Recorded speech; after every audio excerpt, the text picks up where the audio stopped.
Sifageysa kunoo dhaloonni isaa achiini hubanna kanasiin nu geeyse yaa irkoo si qabna imaamu mahfuusi amaarri gaafa ajjeesan Ahmad ibnu Ibraahim waggaa 10 keeysa jiraa hin guddanne joolleedha umriinsa joollummaa isaa dabarse taa'ee hubat keeysa Gabricha tokkotu biraa abbaa isaa jiraataadhaa ture bilisoomse abbaansa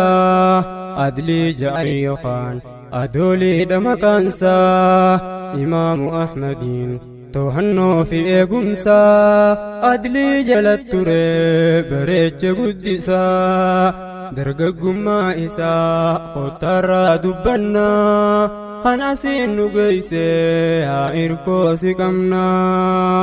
biyya adaal deeme dargaggummaa isaa dhab'insaan daaraa taate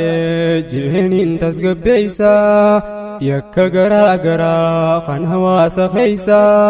dursee sanee galee jireeniin dhabamsiisa garaa dhabuu waliin jalqabee sochii isaa waraana garaa dhabuun qabaachaa ture keeysa abbaa fardaa tahuun jalqabeen maqabsoosa hundaa miti silaas garii himna keeysa guddaadha seenaansa ammatte isaaf hinna kan asiin nu geeyse haa irkoo si qabna